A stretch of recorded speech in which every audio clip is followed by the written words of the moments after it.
인생톡톡 시청자 여러분 안녕하세요. 올해 38 된 그냥 평범한 회사원입니다. 결혼한 지 3년 됐고 친정엄마 한 분이 제가 가진 전부예요. 오늘 이 이야기를 꺼내는 건 제 손으로 직접 끊어낸 전화 한 통 때문입니다. 평생 시장 바닥에서 생선 대가리를 치며 저를 키운 엄마가 수술대에 오르기 전날 밤 저는 남편이라는 사람한테 그런 말을 들었거든요. 지금도 그 목소리가 귓가에 그대로 박혀 있습니다. 그날 저는 퇴근 카드만 찍고 가방째 들고 병원으로 달려갔습니다. 6인실 병실 문을 여니 소독약 냄새가 훅 끼쳤고 엄마는 링거줄을 단 채 모로 누워 천장만 보고 있었어요. 제가 손을 잡자 그제야 천천히 고개를 돌리시더라고요. 왔어? 회사는 안 바빠? 엄마는 괜찮아. 너 괜히 여기 붙어 있지 말고 내일 봐. 응?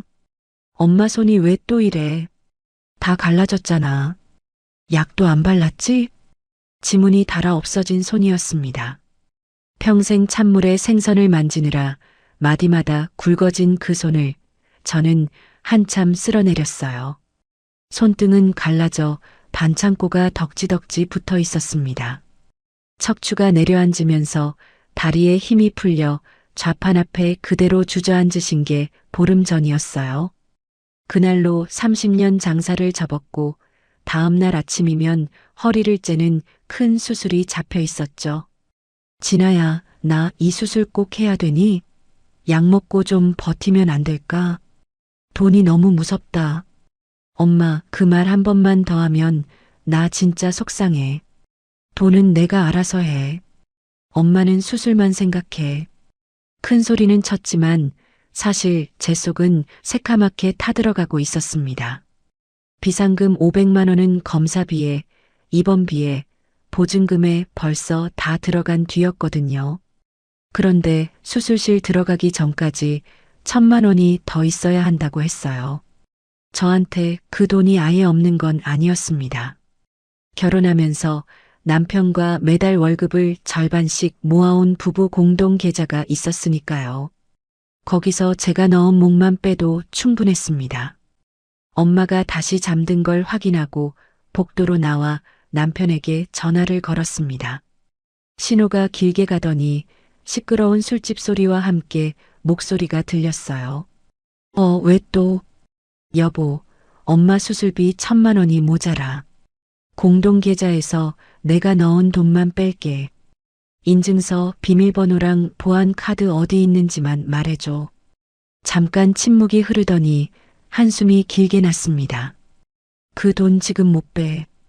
대출 원금 갚으려고 정기예금으로 묶어놨잖아.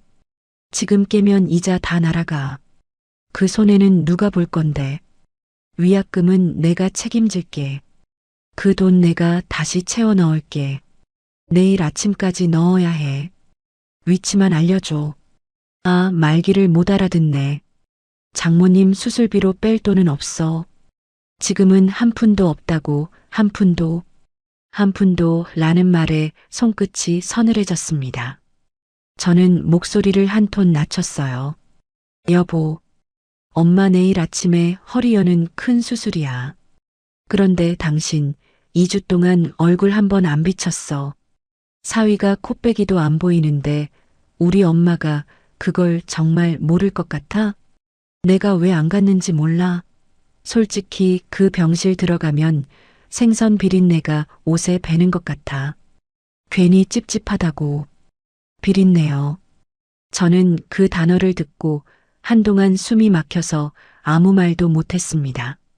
그 비린내 묻은 손이 평생 벌어내준 돈으로 우리가 지금 어디서 발 뻗고 사는지 이 사람은 정말 모르는 걸까요? 아니면 알면서도 모른 척하는 걸까요? 저는 떨리는 목소리를 겨우 눌러 한마디 했습니다. 여보, 그 정기예금 말이야. 정말 아직 안 깬 거 맞아? 순간 수화기 넘어가 잠깐 조용해졌어요. 그 짧은 침묵이 그날 밤 제 안에서 뭔가를 툭 건드렸습니다. 저는 더 캐묻지 않았습니다. 캐물어봐야 솔직히 답할 사람이 아니라는 걸 아니까요. 대신 머릿속에 정기예금 4글자를 또박또박 새겨두었습니다. 3년 전 결혼할 때였습니다. 엄마는 딸이 시댁에서 기죽지 않게 하겠다며 평생 모은 3억 원을 신혼집 전세금으로 통째로 내놓으셨어요. 사위 믿는다. 우리 딸 하나 잘 부탁한다. 그 말을 하면서도 엄마는 그 돈을 사위에게 빌려준다는 자필 차용증을 꼭 받아두셨습니다. 그때는 그게 좀 야박하다 싶었는데 지금 와 생각하면 엄마가 저보다 사람을 훨씬 잘 봤던 거예요. 저라고 마냥 당하기만 한 사람은 아니었습니다. 시댁에서 김장값이다, 명절값이다, 생활비를 은근히 요구할 때마다 적당히 맞춰준 건 몰라서가 아니었어요. 가정의 평화 한번 지켜보겠다고, 며느리 노릇 제대로 해보겠다고 제가 선택한 거였습니다. 남편이 돈은 한데 모아 관리하는 게 효율적이라기에 공동계좌도 그래서 받아들였고요. 엄마가 쓰러져 입원하던 바로 그 주에도 시어머니한테 전화가 왔었습니다. 친정엄마가 병원에 누운 걸 뻔히 알면서도 어머님은 대뜸 통장 얘기부터 꺼냈어요. 아가, 이번 달 모임 회비 칠 게 있다. 먼저 좀 넣어놔. 우리 재범이가 너한테 말해놓는다더라. 며느리가 그런 건 눈치껏 해야 예쁨 받지. 하나하나 말해야 하니? 저는 그때도 군말 없이 그 돈을 넣어드렸습니다. 친정엄마 수술 앞두고 제 손은 덜덜 떨리는데 시댁 회비는 날짜 맞춰 칼같이 챙겨 넣은 거예요. 그게 며느리 도리인 줄 알았으니까요. 다 제 결정이었습니다. 그렇게 믿었어요. 적어도 그날 밤 전까지는요. 여보, 그럼 보안카드라도 집 안 어디에 뒀는지만 말해줘. 내가 새벽에 가서 직접 찾을게. 나 지금 회식 중이야. 그런 것까지 챙길 정신 없어.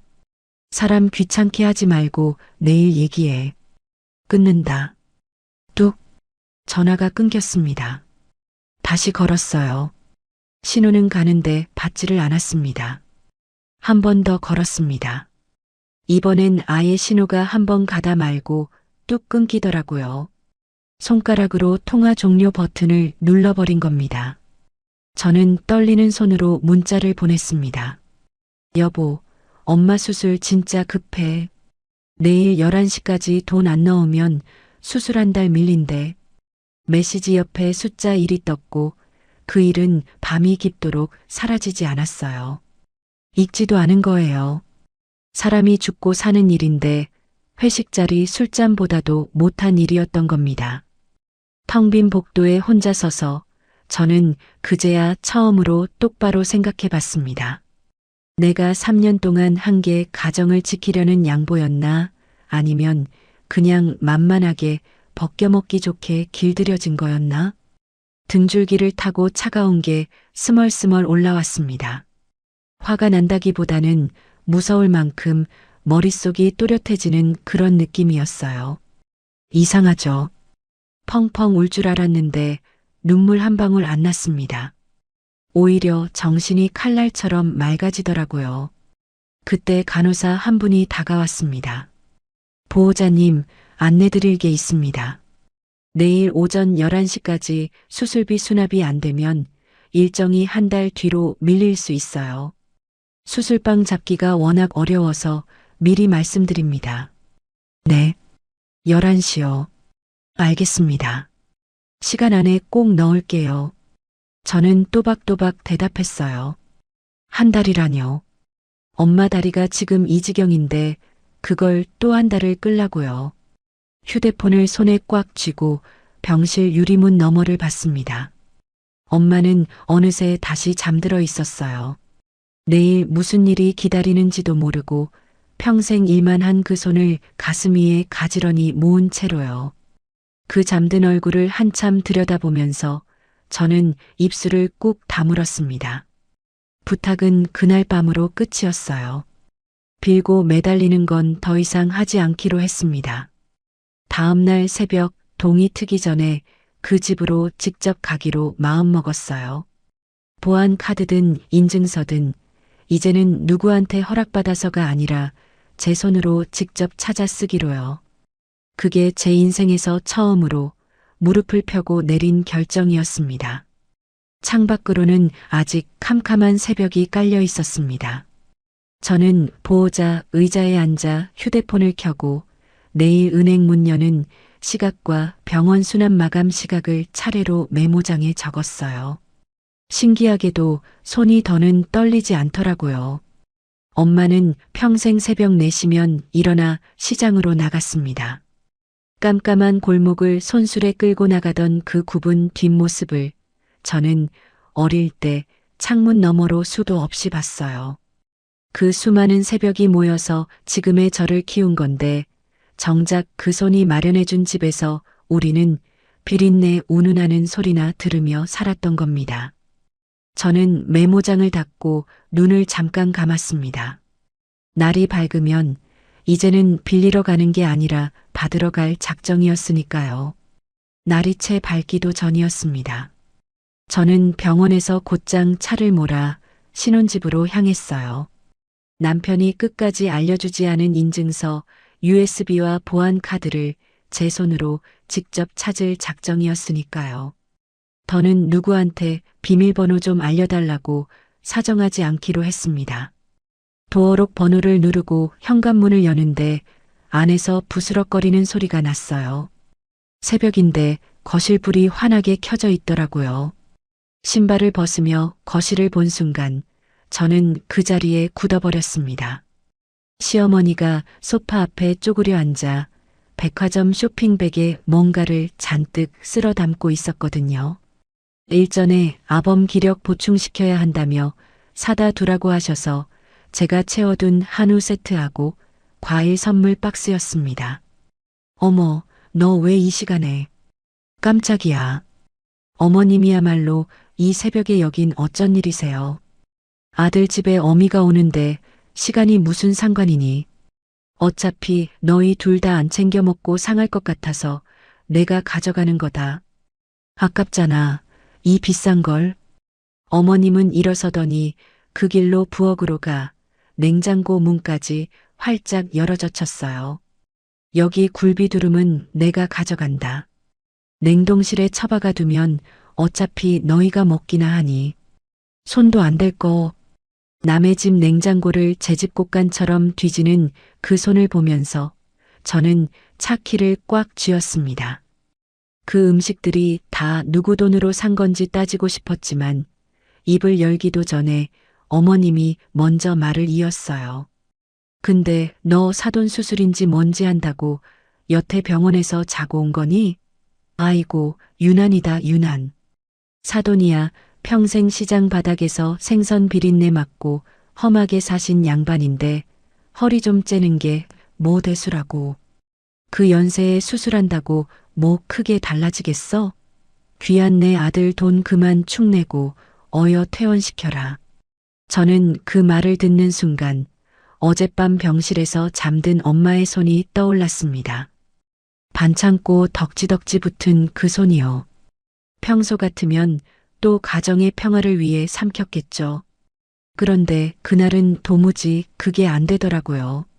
어머님, 이 집 전세금 3억, 우리 엄마가 평생 그 비린내 맡아가며 생선 팔아서 마련해 주신 돈이에요. 그 돈으로 지금 어머님 아들이 발 뻗고 편히 자는 거고요.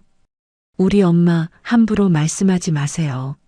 순간 거실 공기가 싸늘해졌습니다. 어머님이 천천히 돌아서더니 저를 위아래로 훑어보며 코웃음을 치셨어요. 얘 좀 봐라. 어디서 시어머니한테 눈을 똑바로 뜨고 대들어. 친정에서 그렇게 배웠니? 하여간 사람은 자라온 데를 못 속인다니까. 천한 건 천한 거야. 우리 아들이 아까워, 정말. 어머님, 됐고. 나 모레 일본 여행 가니까 거기서 쓸 용돈이나 넉넉히 넣어놔라. 며느리가 그 정도 눈치는 있어야지. 아범한테 다 말해놨으니까 토 달지 말고. 어머님은 쇼핑백과 굴비두름을 양손에 나눠 들고는 마치 당신 물건 챙기듯 유유히 현관을 나섰습니다. 문이 쾅 닫히는 소리가 거실에 울렸어요. 저는 텅 빈 거실에 한참을 서 있었습니다. 일본 여행이요. 친정엄마 수술비 1,000만 원은 단 한 푼도 없다던 그 집에서 시어머니는 모레 비행기를 탄다는 거예요. 그 용돈은 또 누구 월급에서 나가는 거고요. 뭔가 단단히 어긋나 있었습니다. 저는 그 길로 남편 서재로 들어갔어요. 책상 서랍을 위에서부터 차례로 열었습니다.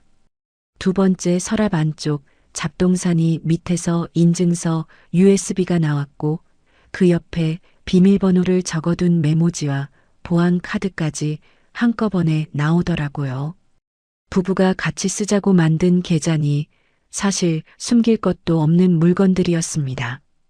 그런데 어젯밤엔 왜 그렇게 한사코 위치를 안 알려줬을까요? 답은 곧 화면에 떴습니다. 저는 노트북을 켜고 은행 사이트에 접속했습니다. 인증서 비밀번호를 입력하는 손이 조금 떨렸어요. 공동 계좌를 조회한 순간 화면을 보고 저는 숨을 멈췄습니다. 대출 원금 갚으려고 정기예금에 묶어놨다던 그 계좌가 3개월 전에 이미 해지되어 잔액이 0원으로 떠 있었거든요. 어젯밤 전화로 지금 깨면 손해가 막심하다던 그 돈은 애초에 깰 것도 없이 진작 빠져나간 뒤였던 겁니다. 손가락이 차가워졌습니다. 입출금 내역을 한 줄 한 줄 내려봤어요. 제가 매달 꼬박꼬박 넣은 월급이 어머님 이름으로 된 마이너스 통장으로 또 어느 캐피탈 회사로 줄줄이 빠져나가고 있었습니다.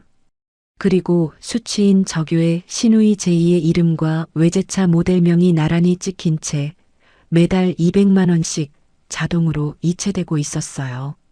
신우이가 끌고 다니는 그 번쩍거리는 새 차 할부금을 제 월급으로 갚아주고 있었던 겁니다. 그제야 지난 3년이 쭉 깨어졌습니다. 작년 가을 제가 친정에 김장 비용 좀 보태자고 했을 때 남편은 이번 달은 보너스가 안 나왔다며 인상을 썼었어요. 올봄 엄마 생신 때 식사 자리 값을 반반 내자니까 대출 이자 때문에 빠듯하다고 했고요. 그 빠듯하다던 돈이 다 어디로 갔는지 화면이 낱낱이 말해주고 있었습니다. 우리 집은 늘 돈이 없었던 게 아니라 우리 친정 쪽으로만 귀신같이 돈이 없었던 거예요. 조금 전 어머님이 쇼핑백에 쓸어 담아간 그 한우와 과일도 결제 내역을 보니 전부 이 공동 카드로 긁힌 것이었습니다. 제 월급으로 산 음식을 제 눈앞에서 들고 나가신 거예요. 카드 결제 내역으로 넘어갔습니다. 그리고 저는 어젯밤 그 시각을 보고 말았어요. 남편이 회식 중이라 정신없다며 제 전화를 끊어버린 바로 그 시간에 대형 여행사 결제 창구에서 500만 원이 일시불로 긁혀 있었습니다. 친정엄마 수술방은 한 달 밀린다는데 시어머니랑 시누이 일본 료칸 여행은 그 밤에 이미 결제가 끝나 있었던 거예요. 바로 그때 식탁 위에 둔 제 휴대폰이 짧게 울렸습니다. 시댁 식구들 단체 대화방이었어요. 시누이가 들뜬 글자들을 쉴 새 없이 쏟아내고 있더라고요. 엄마 면세점에서 그 가방 꼭 사. 내가 받은 거 있어. 키읔키읔. 료칸 예약 확정됐대. 온천 개꿀 유유 빨리 가고 싶다. 시어머니도 곧장 답을 보냈습니다. 그래, 이번엔 좀 제대로 쓰자. 용돈은 아범이 며느리한테 받아낸다더라. 저는 그 대화창을 끝까지 읽고 아무 답도 달지 않은 채 화면을 껐습니다. 한쪽에선 사람이 수술대에 오르는데 다른 한쪽에선 온천이 개꿀이라는 거예요. 그 온도차가 차라리 저를 더 또렷하게 만들었습니다. 저는 한동안 화면만 바라봤습니다. 화가 치밀어 오를 줄 알았는데 이상하게 머릿속이 점점 차분하게 가라앉더라고요. 저는 프린터를 켰습니다. 지난 3년간의 모든 이체 내역과 그 여행사 결제 영수증까지 한 장도 빠짐없이 인쇄했어요. 종이가 한 장씩 밀려 나올 때마다 제가 어떤 집에서 무엇으로 취급받으며 살아왔는지가 또렷한 활자로 차곡차곡 쌓여갔습니다. 출력된 종이 다발을 손에 쥐었을 때 손끝이 미세하게 떨리긴 했습니다.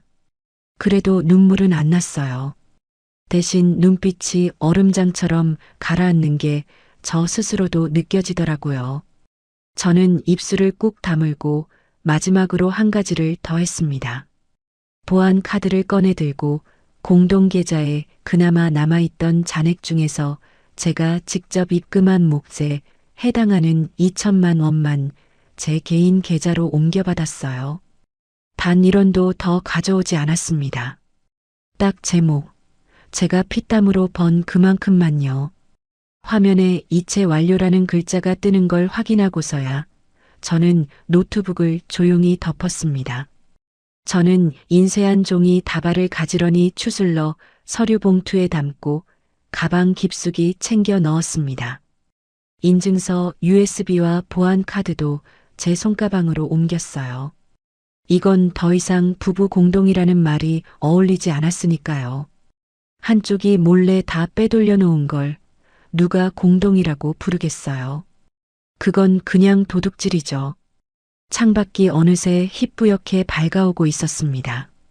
빌리러 들어온 집에서 저는 모든 걸 알아버린 채로 걸어 나왔어요. 손에는 종이 다발이, 가슴속에는 더 이상 흔들리지 않을 결심이 하나 단단히 들어차 있었습니다. 이제 빌고 매달리던 며느리는 그 집 현관에서 끝이 났습니다. 그날 낮에 저는 잠깐 병원에 들렀습니다.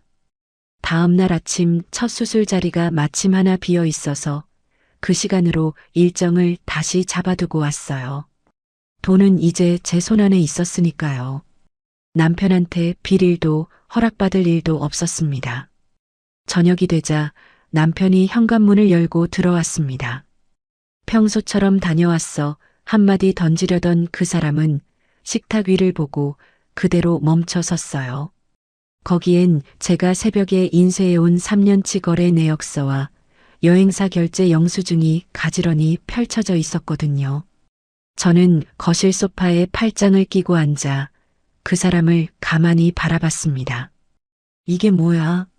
너 남의 서랍을 왜 뒤져? 앉아. 얘기 좀 하자. 남편은 앉지 않았습니다. 저는 천천히 그러나 또박또박 물었어요. 우리 엄마 수술비 1,000만 원은 죽어도 없다더니 당신 엄마랑 여동생 일본 료칸 여행비 500만 원은 어디서 나왔어? 그것도 내가 당신 전화 붙들고 사정하던 바로 그 시각에 결제했더라. 남편의 얼굴이 굳었습니다. 잠깐 당황하는 게 보이더라고요. 그런데 이 사람은 미안하다는 말 대신 넥타이부터 거칠게 풀었습니다. 우리 엄마가 어떤 분인데 평생 시집살이 하면서 고생만 하신 분이야. 아들로서 그 정도 효도도 못해? 그게 그렇게 잘못이야? 적반하장이었어요. 저는 헛웃음이 나왔습니다. 효도? 좋지. 근데 그 효도를 왜 내 월급으로 해? 당신 돈으로 하면 되잖아. 부부 돈이 어딨어. 그게 다 우리 돈이지. 솔직히 너도 친정만 끼고 돌잖아. 장모님 검사비, 입원비 다 네가 냈다며? 그건 왜 나한테 말 안 했는데. 내 돈으로 우리 엄마 챙긴 건 잘못이고 내 돈으로 당신 엄마 챙긴 건 당연한 거야? 그 논리 참 편하네. 야, 돈 관리 나한테 맡긴 건 너잖아. 네가 좋다고 했으면서 이제 와서 왜 딴소리야. 맡긴 거지. 내 친정엄마 수술비 막아가면서 내 식구들한테 갖다 바치라고 한 적은 없어. 그건 맡긴 게 아니라 도둑 맞은 거야.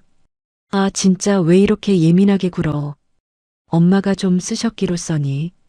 그게 뭐 큰일이라고 사람을 도둑 취급을 해. 큰일이라뇨. 저는 종이 한 장을 천천히 집어들었습니다. 당신 이 계좌 만들 때 나한테 뭘 했어? 우리 둘이 집 살 종잣돈이라고 이 악물고 모으자고 했잖아. 그 말 믿고 나 사고 싶은 옷 한 벌을 안 샀어. 친정 용돈까지 줄여가면서 꼬박꼬박 넣었다고. 근데 그 종잣돈이 다 어디 갔어? 당신 어머님 빚이랑 시누이 외제차로 다 녹아 없어졌잖아. 저는 종이를 한 장씩 짚어가며 말을 이었습니다. 대출 갚으려고 묶어놨다던 정기예금 3달 전에 이미 깨서 영원이야. 시누이 차 할부금도 매달 내 월급에서 200만 원씩 빠져나갔고 우리 엄마가 평생 생선 팔아 마련해준 전셋집에 들어앉아서 내 돈까지 빼돌려 당신 식구들 호강시킨 거. 이게 당신이 입에 달고 살던 합리적인 재산 관리야? 남편이 갑자기 손을 뻗어 식탁 위 종이를 통째로 확 움켜쥐려 했습니다. 저는 그보다 빠르게 그 손목을 탁 쳐냈어요. 손대지 마. 그거 원본 아니야. 사본은 벌써 따로 다 챙겨놨으니까 찢어봐야 소용없어. 남편 손이 허공에서 멈칫했습니다. 제가 이렇게까지 준비해놓고 앉아있을 줄은 꿈에도 몰랐던 거죠. 한참을 입만 벙긋대던 그 사람은 결국 막다른 데 몰린 짐승처럼 소리를 질렀어요. 어딜? 생선 비린내나 풍기면서 억척스럽게 살던 장모랑 교양 있는 우리 엄마를 비교해. 거실이 쩌렁쩌렁 울렸습니다. 그런데 저는 그 말을 듣고도 이상하리만치 차분했어요. 화는 머리끝까지 치미는데 손끝 하나 안 떨리더라고요. 평생 새벽 시장에서 언손을 호호 불며 저를 키운 엄마. 그 손을 비린내라고 부르는 사람과 제가 3년을 한 입을 덮고 살았던 거예요. 저는 아주 조용히 받아쳤습니다. 교양. 그 교양 있으신 어머님이 오늘 새벽에 우리 집 냉장고를 털어가셨어. 굴비 두름까지 싹 쓸어서 양손에 들고. 그게 당신이 말하는 교양이야? 남편은 아무 말도 못했습니다. 바로 그때 식탁 위에 놓인 남편의 휴대폰이 부르르 울렸습니다. 화면에 시누이 이름이 떴어요. 저는 망설이지 않고 손을 뻗어 스피커폰 버튼을 눌렀습니다. 오빠, 올케가 또 돈 갖고 지랄해? 그럴 줄 알았어. 지 엄마 닮아서 돈에 아주 벌벌 떨더라. 좀스럽게. 오빠가 그냥 꽉 쥐고 살아. 그런 여자는. 기죽으면 안 돼. 수화기 너머로 흘러나온 그 목소리가 텅 빈 거실에 그대로 퍼졌습니다. 시누이는 제가 듣고 있는 줄도 모르고 한참을 깔깔댔어요. 남편이 황급히 전화를 낚아채 끊었지만 이미 들을 건 다 들은 뒤였습니다. 제가 원래 철이 없어서 그래. 진심 아니야, 어? 진심이 아닌 게 아니라 그게 너희 집 진심이지. 온 식구가 똑같이 날 그렇게 봤던 거고. 저는 그 순간 완벽하게 깨달았습니다. 제가 가정의 평화를 위해 참고 며느리 도리라며 양보했던 그 모든 시간이요. 저들에게는 그저 벗겨먹기 딱 좋은 호구의 짓이었던 거예요. 고마운 줄도 미안한 줄도 모르고 그냥 우습게 본 겁니다. 그 깨달음은 분노보다 차가웠습니다. 그 3년이 주마등처럼 스쳤습니다. 시집온 첫 명절, 저 혼자 부엌에서 종일전을 부치는데 시누이는 소파에 누워 손가락 하나 까딱 안 했죠. 그때 어머님이 지나가며 한마디 하셨어요. 친정에서 일 안 배웠니? 손이 왜 이렇게 굼떠? 저는 그날도 그냥 웃으며 넘겼습니다. 좋은 며느리가 되고 싶었으니까요. 그렇게 웃으며 삼킨 날들이 차곡차곡 쌓여서 결국 오늘 이 꼴이 된 겁니다. 전화를 끊은 남편이 다시 저를 향해 언성을 높였어요. 너 회수해간 2천만 원 당장 원상 복구해놔. 그거 공동 계좌 돈이야. 너 마음대로 빼간 거 횡령이라고. 횡령. 저는 천천히 자리에서 일어섰습니다. 그리고 그 사람을 마치 발밑에 기어다니는 벌레라도 보듯 위아래로 훑혔어요. 그 돈은 내가 한 푼 한 푼 넣은 내 몫이야. 내일 아침 우리 엄마 수술비로 들어갈 거고 이런 한 푼도 돌려받을 생각하지 마.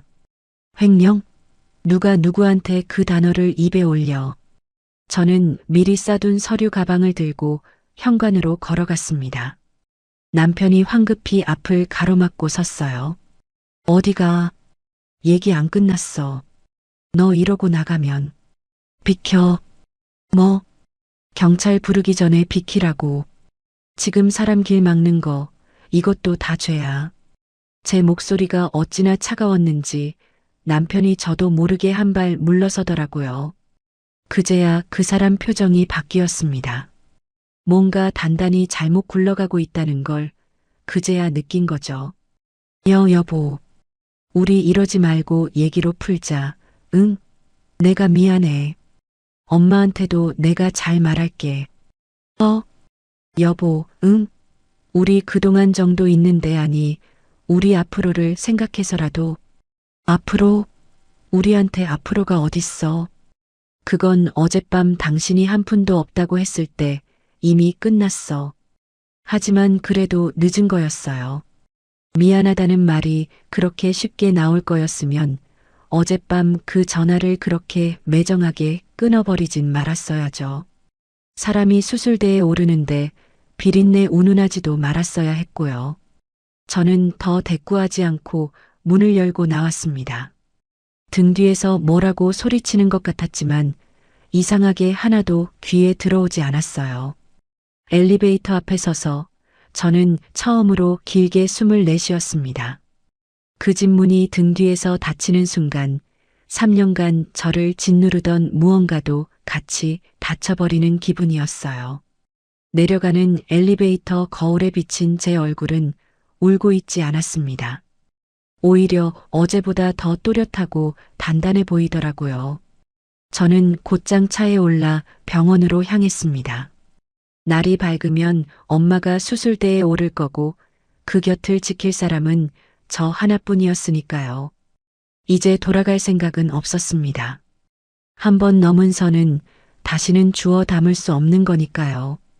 집을 빠져나와 차에 올라탔을 때 그제야 다리가 조금 풀리더라고요. 운전대를 잡은 채 한참을 가만히 앉아 있었습니다. 울려고 한 건 아닌데 눈가가 잠깐 뜨거워졌어요. 저는 손등으로 한번 쓱 닦아내고 백미러로 제 얼굴을 봤습니다. 이제부터는 흔들리면 안 되니까요. 시동을 걸고 곧장 병원 쪽으로 차를 몰았습니다. 다음 날 아침 수술 시간이 정해지자 저는 수납창구로 갔습니다. 어젯밤 회수해온 2천만 원 중 1,000만 원을 마감 직전에 일시불로 결제했어요. 카드가 단말기에 꽂히고 승인 완료 영수증이 뽑혀 나오는 소리가 그날따라 어찌나 시원하게 들리던지요. 직원분이 영수증을 건네면서 한마디 하셨습니다. 보호자님 다행이에요. 시간 안에 처리되셔서요. 네. 감사합니다. 그리고요. 한 가지 더 부탁드릴 게 있는데요. 저는 곧바로 입원실 변경을 요청했습니다. 6인실 다인실에 누워 계신 엄마를 가장 넓고 조용한 1인실 특실로 옮겨달라고요. 차액이 얼마든 상관없었습니다.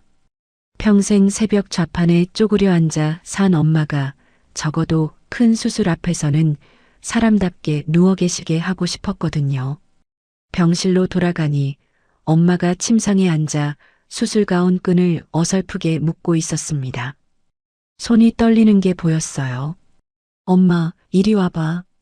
내가 묶어줄게. 진아야, 너 어제 잠은 잤니? 얼굴이 왜 그래? 잤지. 엄마 그런 거 신경 쓰지 말고. 오늘 잘 자고 일어나기만 해. 다른 건 다 내가 알아서 할 거니까. 저는 끈을 단단히 묶어드리고 엄마 손을 두 손으로 꽉 쥐었습니다.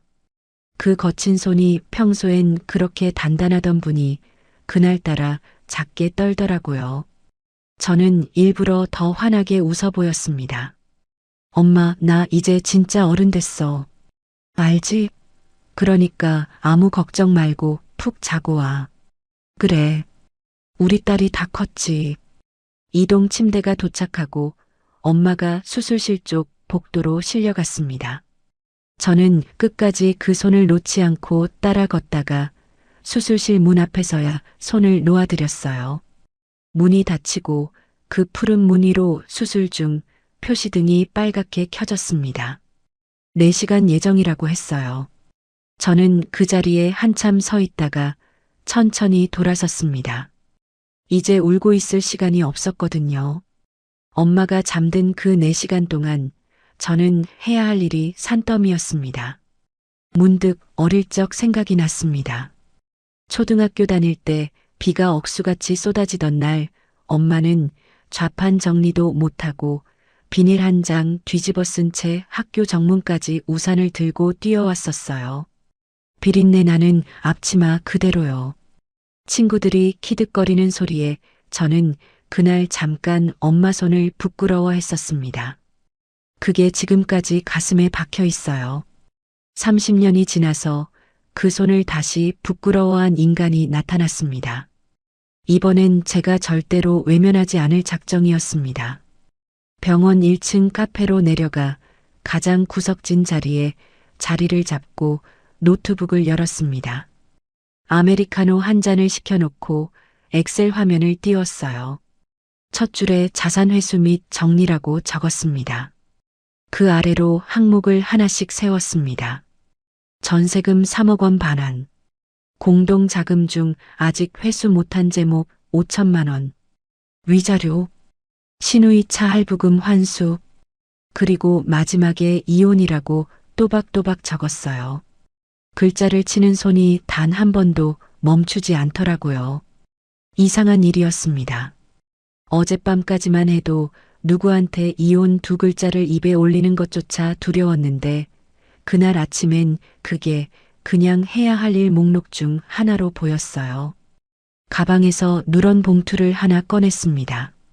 3년 전 결혼식 일주일 전에 엄마가 저 모르게 사위한테 받아둔 그 자필 차용증이었어요. 평생 시장에서 거스름 돈을 손수 세어봤던 분이 그 돈에 대해서만은 어찌나 야물었던지. 그때는 그 깐깐함이 좀 민망하기까지 했는데 그 종이 한 장이 이제 모든 것의 시작이 될 줄은 그때 저도 몰랐습니다. 저는 봉투를 열고 차용증을 펴봤습니다.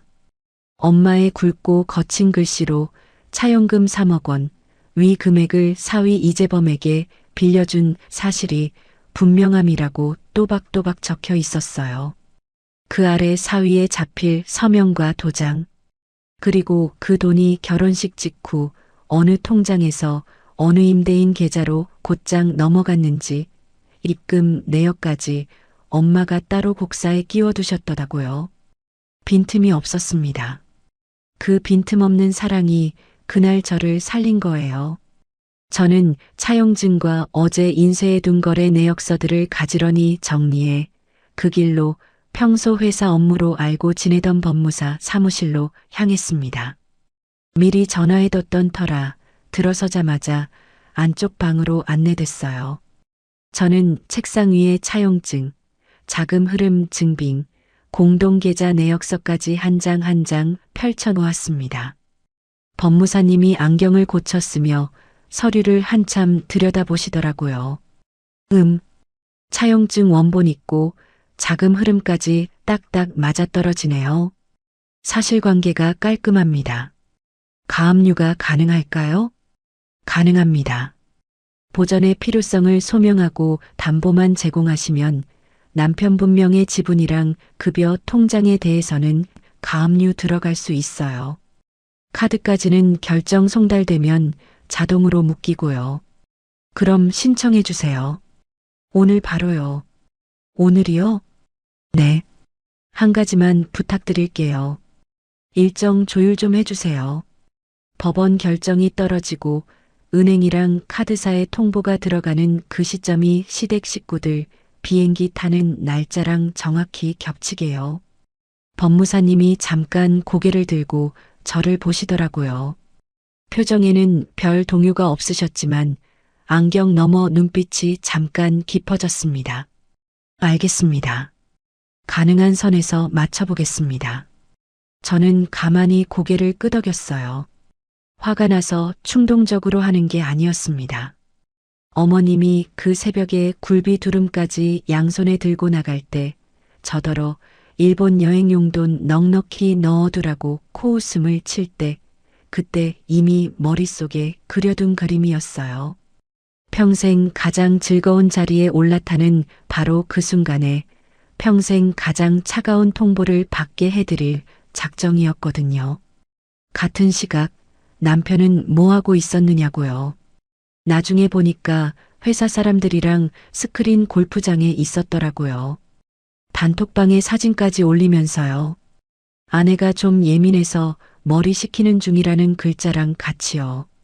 그 사람은 정말로 제가 며칠 지나면 굽히고 들어올 거라고 믿었던 거예요. 평소 진아가 그랬으니까. 평소 진아가 늘 그래왔으니까. 자기 발밑에 깔린 게 호구가 아니라 사실은 가시였다는 걸 아직 모르고 있었던 겁니다. 저는 법무사 사무실을 나와 바로 옆 빌딩 변호사 사무실로 옮겼습니다. 가압류만으로는 부족했거든요. 변호사님께 공동 자금 중 아직 회수 못한 제목 5천만 원에 대한 부당이득 반환 청구 소송 서류까지 한꺼번에 부탁드렸어요.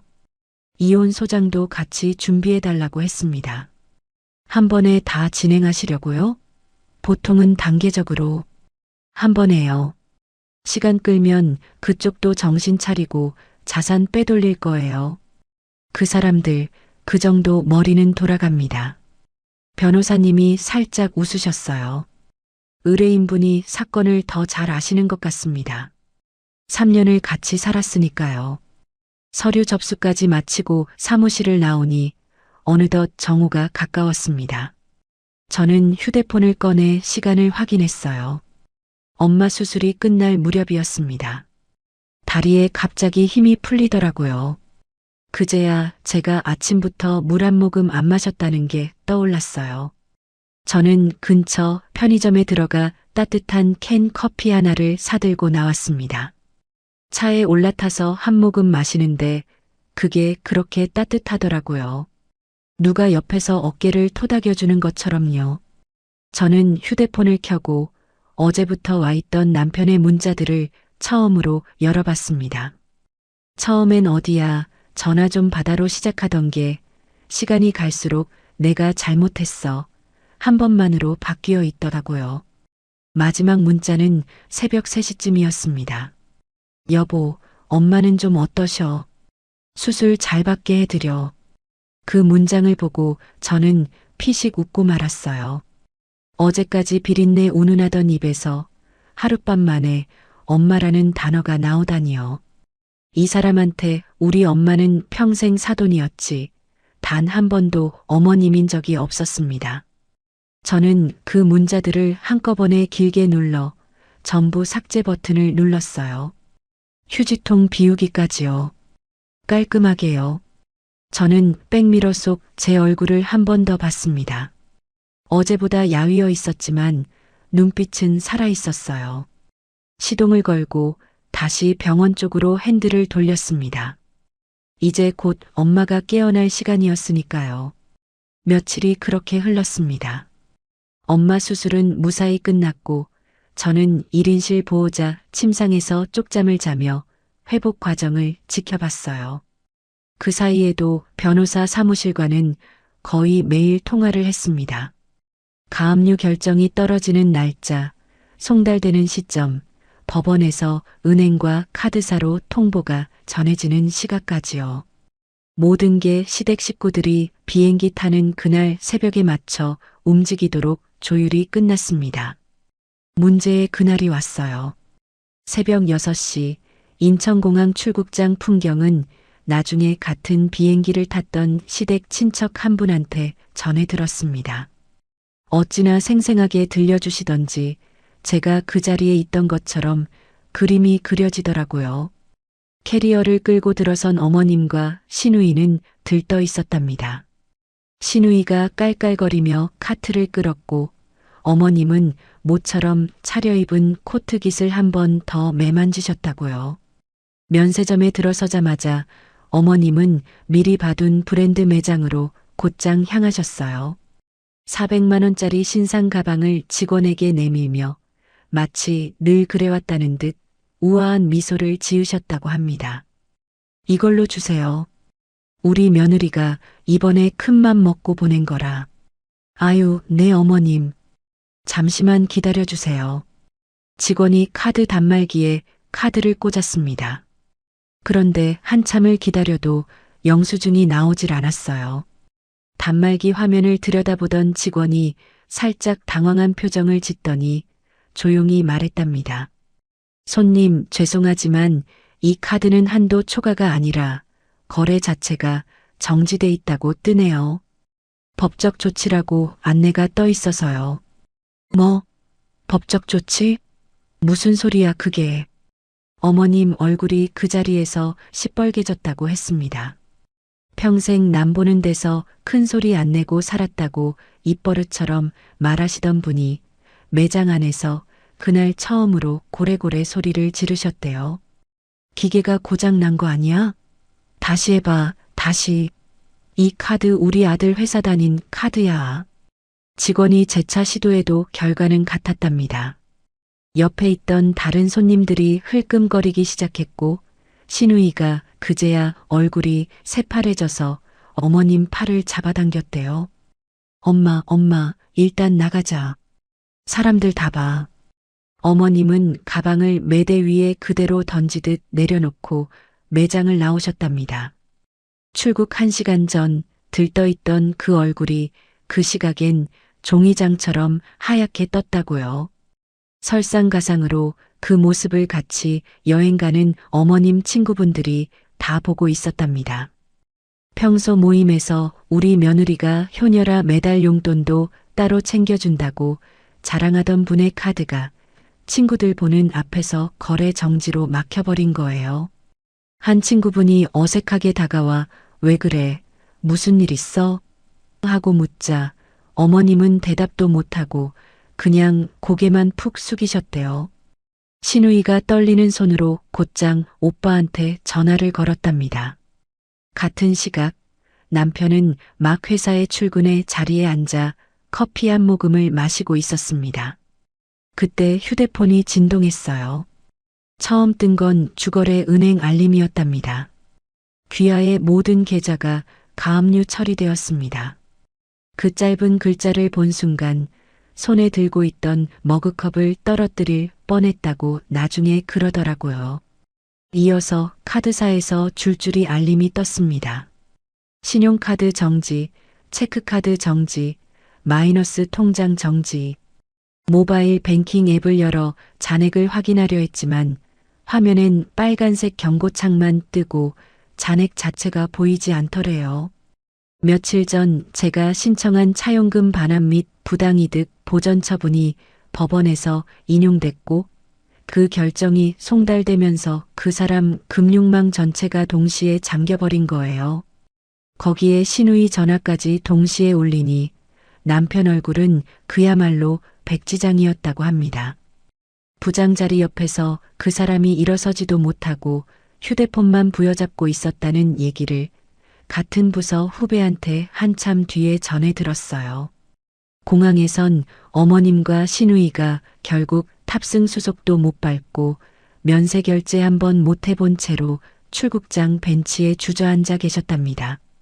같이 가기로 한 어머님 친구분들은 어쩔 줄 몰라 하다가 결국 두 분만 두고 비행기를 타러 가셨대요. 어머님은 카트에 손도 못 대고 신우이는 핸드폰만 들고 오빠한테 발신 또 발신을 누르고 그날 새벽 공항 풍경이 어떻게 보였을지 저는 그 장면을 일부러 머릿속에 그리지 않으려고 했습니다. 그건 그분들 몫의 시간이었으니까요. 저는 그 시각에 회사에 있었어요. 평소처럼 출근해서 아침 회의에 들어가 있었습니다. 분기 보고를 발표하는데 휴대폰이 책상 위에서 미친 듯이 진동했어요. 화면을 슬쩍 봤더니 부재중 알림이 2자릿수로 쌓이고 있더라고요. 다 남편 이름이었습니다. 저는 휴대폰을 뒤집어 엎어놓고 하던 발표를 마저 끝냈어요. 보고가 끝나고 부장님이 잘했다며 한마디 해주셨고 동료들이 박수도 쳐주더라고요. 저는 평소처럼 웃으며 인사하고 자리로 돌아왔습니다. 자리에 앉아 휴대폰을 열어보니 부재중 전화 30통이 넘게 쌓여 있었어요. 문자도 한참 쌓여 있더라고요. 처음엔 전화 좀 받아, 그 다음엔 여보 미안해, 그러다 점점 제발 한 번만, 엄마가 공항에서 쓰러지셨어. 이혼만은 안 돼로 변해가더라고요. 저는 그걸 무표정하게 한 줄씩 읽어내렸습니다. 화도 안 났어요. 그저 답할 가치가 없는 글자들을 차례차례 확인했을 뿐이었어요. 읽고 나서 저는 하나씩 다 지웠습니다. 그리고 휴대폰 설정에 들어가 그 사람 번호와 어머님, 시누이 번호까지 전부 수신 차단 등록을 했어요. 손가락이 한 번도 떨리지 않았습니다. 옆자리 동료가 슬쩍 다가왔습니다. 평소 친자매처럼 지내는 선배였어요. 진아 씨, 무슨 일 있어? 아까 회의 때부터 전화가 엄청 왔던데. 얼굴 좀 봐. 며칠 새 폭삭 야위였어. 아, 별일 아니에요. 집에 잠깐 정리할 게 있어서요. 정리? 네. 인생에서 한 번은 해야 할 정리요. 늦었지만요. 선배가 잠깐 제 얼굴을 보더니 더 묻지 않고 어깨만 한번 토닥여 주셨어요. 그 짧은 손길이 그날따라 이상하게 큰 위로가 되더라고요. 저는 평소처럼 웃었습니다. 진짜로 웃을 수 있더라고요. 그 사람들 인생이 한순간에 무너지고 있다는 걸 알면서도 제 얼굴엔 동요가 없었습니다. 점심시간 동안 저는 남은 업무를 깔끔하게 정리했고 오후엔 반차를 냈어요.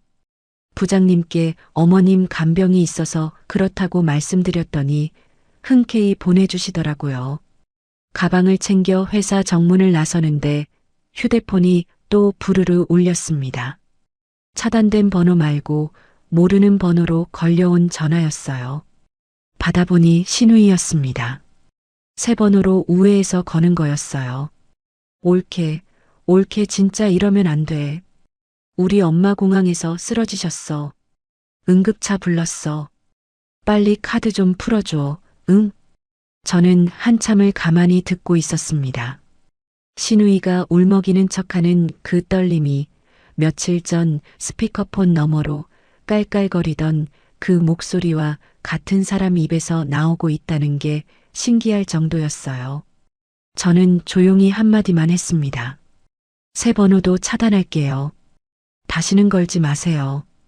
전화를 끊고 곧바로 그 번호도 차단 목록에 추가했습니다. 그러고는 휴대폰을 가방에 넣고 병원 쪽으로 걸어갔어요. 병원에 도착하니 엄마가 침대에 비스듬히 앉아 있었습니다. 수술 며칠 만에 안색이 한결 좋아진 게 눈에 보이더라고요. 저를 보자마자 엄마가 환하게 웃으셨습니다. 왔어? 오늘 일찍 왔네. 응. 엄마 보고 싶어서 일찍 도망쳤지. 저는 침대 옆 보조의자에 앉아 엄마 손을 잡았습니다. 평생 굵어진 그 마디를 한번 쓸어내리는데 그 손이 그날따라 따뜻하더라고요. 살아있어줘서, 잘 견뎌줘서 그 한 가지가 그 순간 제가 가진 전부였습니다. 진아야. 응, 엄마. 너 요새 무슨 일 있지? 엄마한테 말 안 해도 다 알아. 저는 잠깐 망설이다가 고개를 저었습니다. 아무 일도 없어. 엄마는 그냥 회복만 잘하면 돼. 다른 건 다 끝나가. 엄마는 한참 제 얼굴을 보시더니 더 묻지 않고 그저 제 손을 한 번 더 꽉 쥐어주셨어요. 굳이 캐묻지 않으셨지만 다 아셨던 것 같습니다. 평생 험한 시장 바닥에서 사람을 봐온 분이 자기 딸 눈빛을 못 읽으셨을 리가 없죠. 그저 다 끝나고 나서 들어도 늦지 않다고 그렇게 기다려주신 거였어요. 공항에서 무슨 난리가 벌어졌든 회사 자리에 누가 멘붕에 빠져 있든 그건 다 그쪽 사정이었어요. 저와 엄마 사이엔 맞잡은 그 따뜻한 손 하나면 충분했습니다. 그날 오후 엄마가 잠든 1인실에 앉아 있는데 1층 안내데스크에서 인터폰이 올라왔어요. 보호자님, 아래에 남편 되신다는 분이 막무가내로 올라가겠다고 하셔서요. 미리 말씀하신 대로 출입 막아뒀습니다. 네, 잘하셨어요. 절대 올려보내지 마세요. 수술 다음 날 저는 병원 측에 미리 부탁을 해뒀습니다. 누가 찾아와도 보호자 동의 없이는 병실 근처에 못 오게 해달라고요. 돈이 좀 들더라도 상관없었어요. 엄마가 회복하는 그 공간만은 그 사람들 발소리 하나 들리지 않게 하고 싶었거든요. 창문 너머로 내려다보니 주차장 한복판에 그 사람이 서 있더라고요. 회사도 조퇴하고 달려온 모양이었습니다. 셔츠 단추가 반쯤 풀린 채로 주차 기둥을 주먹으로 한번 쾅 치는 게 보였어요. 그러더니 휴대폰을 귀에 대고 또 발신을 누르는 거예요. 제 차단 목록에 들어있는 번호라 제 휴대폰은 울리지도 않았습니다. 그 사람은 연결도 안 되는 전화기를 붙들고 텅 빈 신호음을 혼자 듣고 있었던 거죠. 저는 그 모습을 한참 내려다보다가 조용히 커튼을 닫았습니다. 그 양반 인생이 그 시각에 어떻게 굴러가고 있었는지는 나중에 같은 회사 후배한테 띄엄띄엄 전해 들었습니다. 조퇴하고 나간 그날 저녁부터 그 사람 휴대폰엔 다른 종류의 문자가 쌓이기 시작했대요. 카드값이 며칠째 연체됐다는 독촉, 캐피탈에서 보낸 상환 안내, 신우이 차 할부가 밀리니까 그 불통이 고스란히 그 사람 앞으로 떨어진 거예요. 돈 냄새 맡고 모이던 사람들은 돈줄 끊기니까 똑같이 빠르게 흩어졌습니다. 평소 형님 아우하며 골프 치러 다니던 친구들이 그 사람 전화를 슬슬 안 받기 시작했대요. 보증이라도 서달라고 할까봐 겁먹은 거죠. 친척 어른들도 마찬가지였고요. 사람이 잘 나갈 땐 구름같이 모였다가 무너질 땐 거짓말처럼 사라지는 거. 그 사람은 그걸 그제야 배운 겁니다. 같은 날 밤이었어요. 면세점에서 그 망신을 당하고 비행기도 못 탄 두 사람이 결국 그 집으로 돌아갔다고 하더라고요. 동행한 일행한테 겨우 차비를 빌려 공항 리무진을 타고요. 새 코트 차려입고 캐리어 끌며 출국장에 들어서던 그 모습은 온데간데 없고 화장이 다 번진 얼굴로 밤늦게 현관문을 두드렸답니다. 거실에서 무슨 일이 벌어졌는지는 그 집 아래층에 사는 분이 한참 뒤에 흘리듯 얘기해줬어요. 고성이 어찌나 컸는지 위층에서 천장이 울렸다고요. 이게 다 뭐냐? 며느리가 미쳐서 집안을 풍비박산을 냈잖아. 너는 사내 자식이 마누라 하나 단속을 못해서. 엄마, 그놈의 일본 여행, 그거 하나 때문에 내 인생이 통째로 날아갔다고. 3억이야, 3억. 누가 가라 그랬어, 누가. 평생 아들 앞에서 큰 소리 치던 시어머니하고 그 어머니 치맛자락 붙들고 살던 아들이 그날 밤 처음으로 서로에게 악을 썼답니다.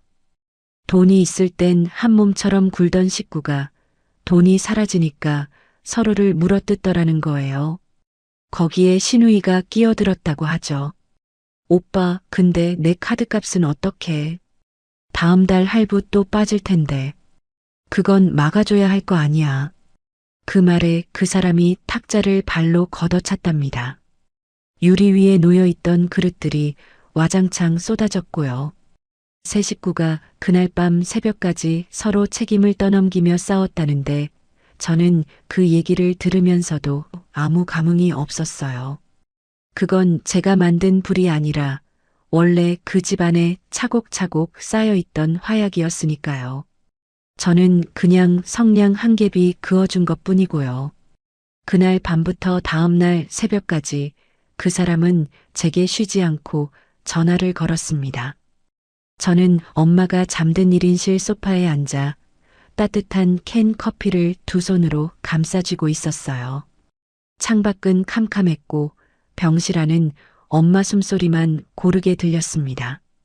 수술을 잘 견뎌낸 그 얼굴이 며칠 새 한결 편안해 보이더라고요. 평생 새벽 4시에 일어나 언손 호흡 불며 시장에 나가던 분이 그날은 늦도록 아무 걱정 없이 자고 있었어요. 저는 그 얼굴을 보면서 이거면 됐다 싶었습니다. 정말로요. 차단을 해뒀어도 그 사람이 몇 번이나 거는지는 휴대폰에 고스란히 흔적으로 남더라고요. 부재중 기록이 한 통, 두 통, 끝도 없이 쌓여갔습니다. 밤이 깊어질수록 발신 간격이 점점 짧아지더라고요. 처음엔 10분에 한 번이던 게 나중엔 1분이 멀다 하고 울렸습니다. 그 사람이 어떤 심정으로 그 버튼을 누르고 있을지 솔직히 상상이 가긴 했어요. 사람이 죽고 사는 일인데도 회식 술잔이 먼저였던 사람이 이제는 1분에 한 번씩 제게 매달리고 있는 거예요. 새벽이 다 되어 발신 기록이 173번째에 닿아 있었습니다. 저는 그 마지막 한 통만은 받아야겠다고 마음먹었어요. 차단을 풀고 다음 전화를 기다렸습니다. 저는 캔 커피를 내려놓고 엄마가 깨지 않게 조용히 복도로 나왔습니다. 곧 다시 화면에 그 이름이 떴고 저는 그 전화를 비로소 받았어요. 여보세요. 여보, 진아야. 제발 전화 좀 받아줘. 나 진짜 죽을 것 같아. 목소리가 갈라져 있었습니다. 며칠 사이에 사람이 그렇게 변할 수가 있나 싶을 만큼요. 카드도 다 막히고 통장도 다 묶이고 회사에서도 소문 다 났어. 나 이러다 진짜 신용불량자 돼. 응? 장모님께 내가 무릎 꿇고 빌게. 정말이야. 그러니까 통장만 좀 풀어줘. 한 번만 살려줘 제발. 장모님께 무릎을 꿇겠다는 말. 며칠 전까지 비린내 운운하며 병문안 한 번 안 오던 사람 입에서 나온 말이었습니다. 저는 그 말을 끝까지 다 들었어요. 끊지 않고요. 그러고는 아주 조용히 한마디만 했습니다. 내일 오후 2시 법원 앞 카페로 나와요. 변호사 데리고 이혼 서류에 도장 찍을 거니까. 여보. 진아야, 그게 무슨. 할 말은 그게 다예요. 저는 전화를 끊었습니다. 그리고 다시 그 번호를 차단 목록에 넣었어요. 손가락이 이번에도 떨리지 않더라고요. 복도 끝 창문으로 희뿌연 새벽빛이 들어오고 있었습니다. 저는 잠깐 거기 서서 그 빛을 바라봤어요. 화가 나지도 후련하지도 슬프지도 않았습니다.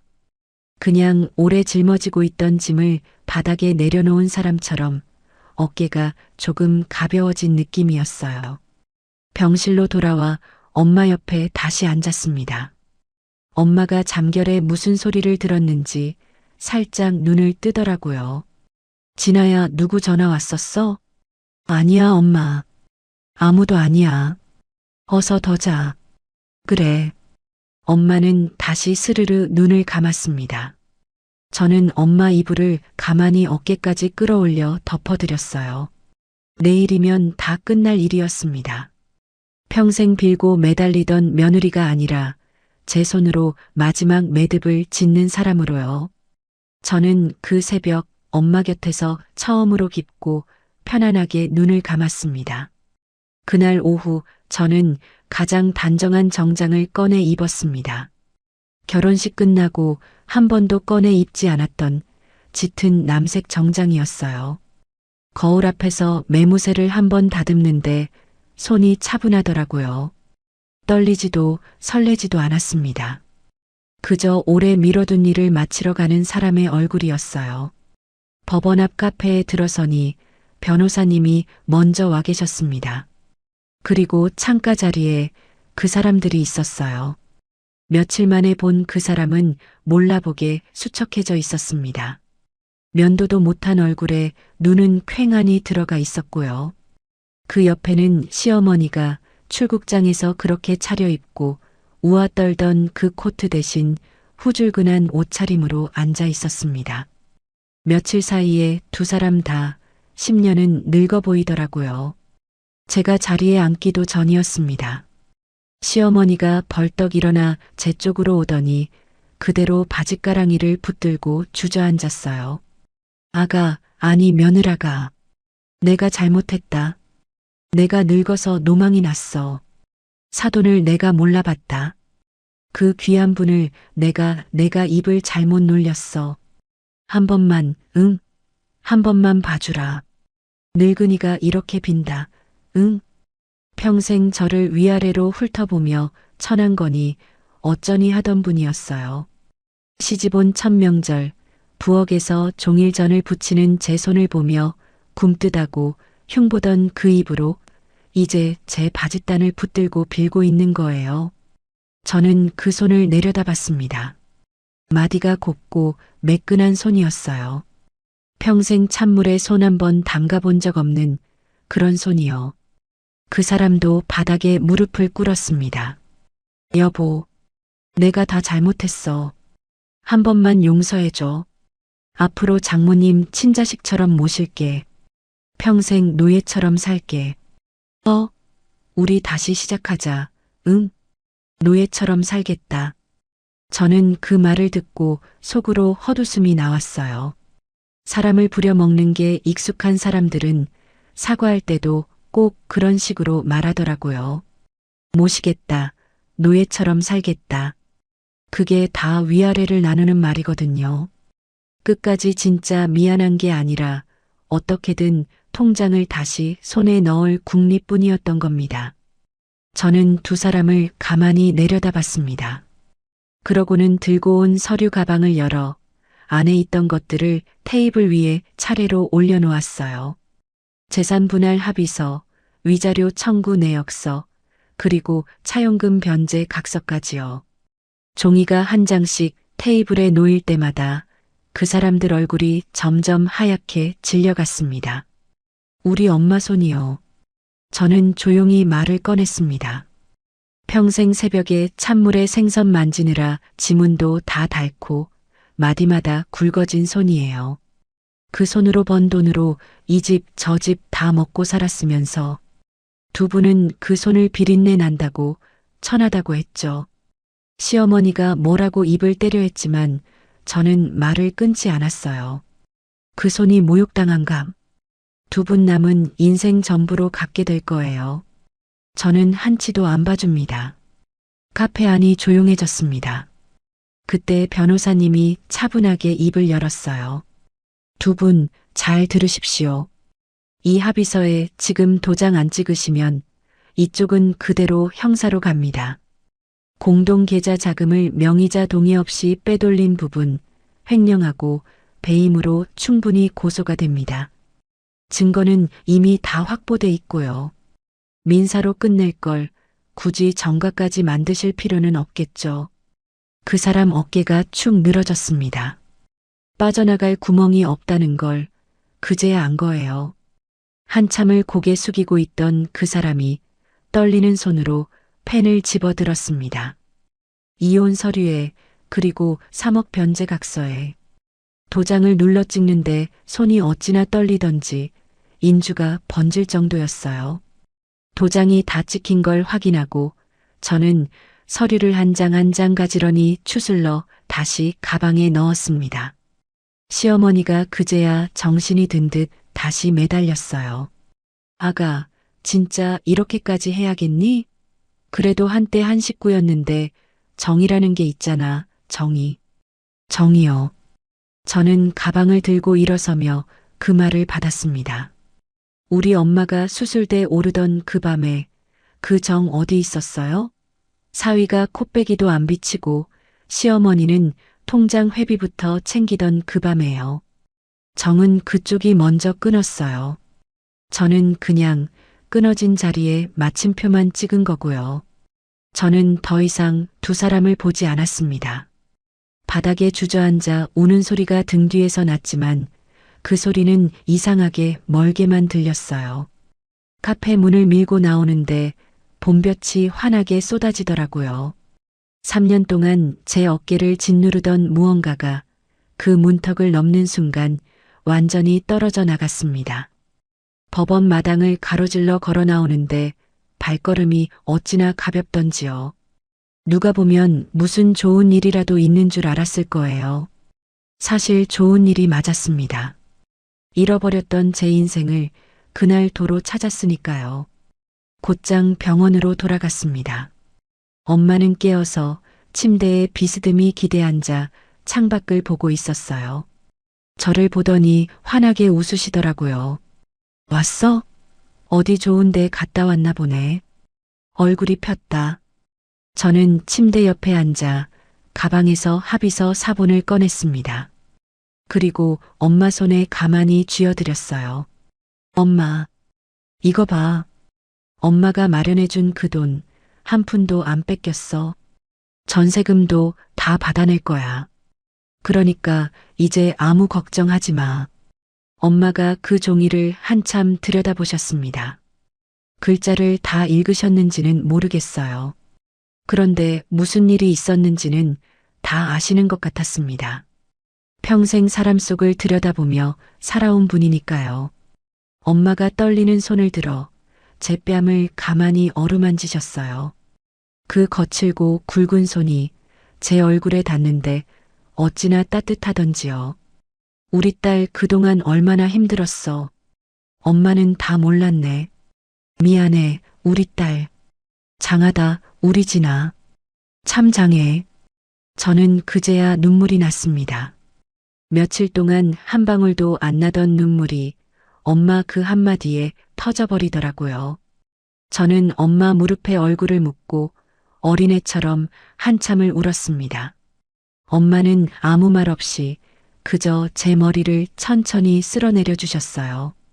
평생 새벽 시장에서 저를 키워낸 그 손으로요. 여러 달이 흘렀습니다. 소송이라는 게 드라마처럼 하루아침에 끝나는 게 아니더라고요. 법원을 몇 번이나 오갔고 서류는 또 얼마나 많이 오갔는지요. 그래도 저는 한 번도 흔들리지 않았습니다. 증거가 빈틈없이 제 손에 있었으니까요. 결국 법원의 최종 판결과 강제 집행을 거쳐 엄마의 전세금 3억 원과 그 집이 빼돌린 재모, 거기에 위자료까지 단계적으로 한 푼도 빠짐없이 다 회수했습니다. 반대편 소식은 가끔 바람결처럼 들려왔어요. 빚더미에 올라앉은 두 사람은 신혼집을 헐값에 금매로 넘겼다고 하더라고요. 엄마가 평생 생선 팔아 마련해준 그 집을요. 남은 빚을 갚느라 결국 산동네 꼭대기 곰팡이 핀 월세방으로 쫓기듯 들어갔다고 들었습니다. 그 사람은 급여의 절반이 빚 갚는 대로 압류돼서 매일 편의점 도시락으로 끼니를 때운다고 하고요. 그렇게 떠받들던 시누이는 정작 오빠랑 엄마가 어려워지니까 제일 먼저 연락을 끊었답니다. 자기 입속만 챙기던 사람들이 어떻게 끝나는지 참 교과서처럼 보여주더라고요. 시어머니 소식도 하나 전해 들었습니다. 인력사무소를 전전하며 일자리를 알아보러 다니다가 어느 날 시장 골목을 지나게 됐다고 해요. 좌판에 생선을 펴놓고 언손호호 불어가며 손님을 부르는 상인들 앞에서 한참을 멍하니 서 있었답니다. 평생 천하다고 비웃던 그 삶의 무게가 그제야 얼마나 무겁고 값진 것이었는지 뒤늦게 뼈저리게 느꼈겠죠. 하지만 그건 이제 제 알바가 아니었습니다. 저는 회수한 돈으로 병원에서 가까운 곳에 세보금자리를 마련했어요. 햇볕이 잘 드는 넓고 깨끗한 아파트였습니다. 베란다가 어찌나 넓던지 처음 보러 갔을 때 엄마가 거기 서서 한참을 안 나오시더라고요. 진아야, 여기서 보면 하늘이 다 보인다. 세상에. 엄마는 그 베란다를 제일 좋아하셨어요. 화분을 하나둘 들여놓더니 어느새 작은 화단을 만드셨습니다. 매일 아침 물을 주며 콧노래를 부르는 엄마 뒷모습을 볼 때마다 저는 가슴이 벅찼어요. 그 굽었던 허리가 꾸준히 재활한 덕에 이제 제법 꼿꼿하게 펴졌거든요. 새벽 좌판 앞에 주저앉던 그 등이 이제는 베란다에서 햇볕을 받으며 곧게 서 있는 거예요.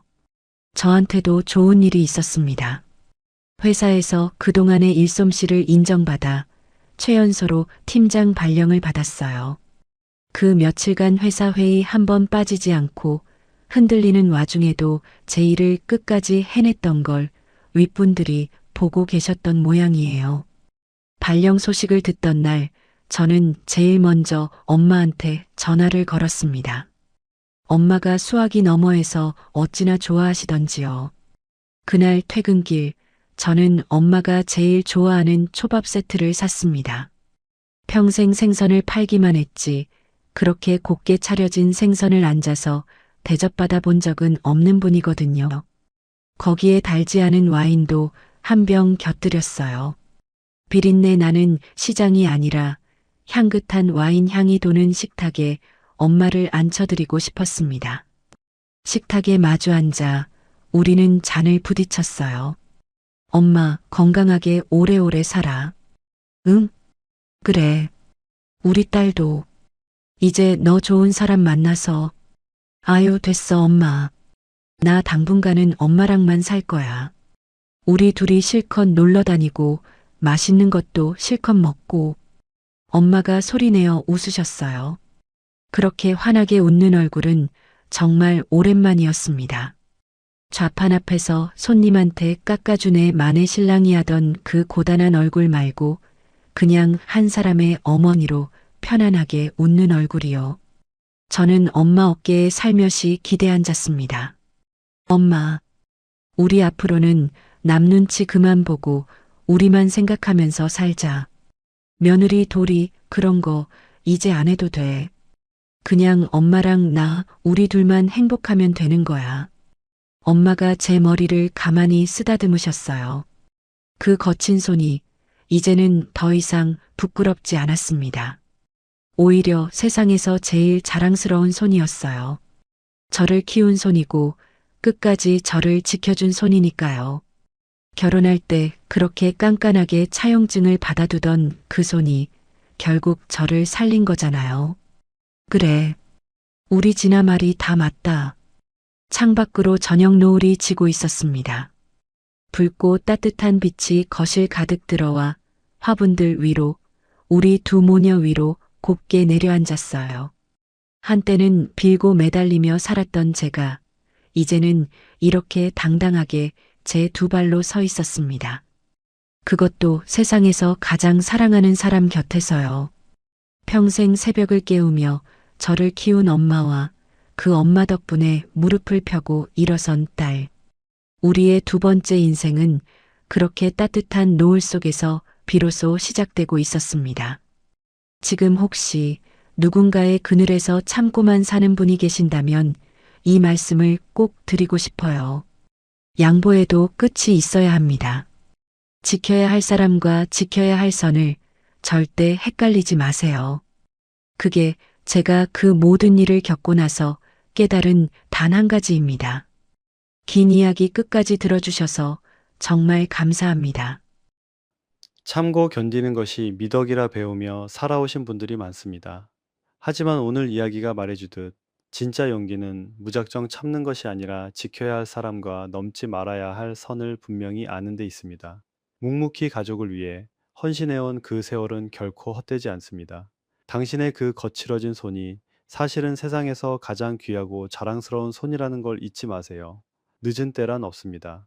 지금부터라도 나 자신과 진짜 소중한 사람을 위해 사는 인생 충분히 누리실 자격이 있습니다. 이야기를 끝까지 들어주셨다면 잘 들었다고 댓글 하나만 남겨주세요. 구독과 좋아요를 눌러주시는 모든 분들이 행복하시길 기원합니다. 오늘 함께 해주셔서 정말 감사합니다.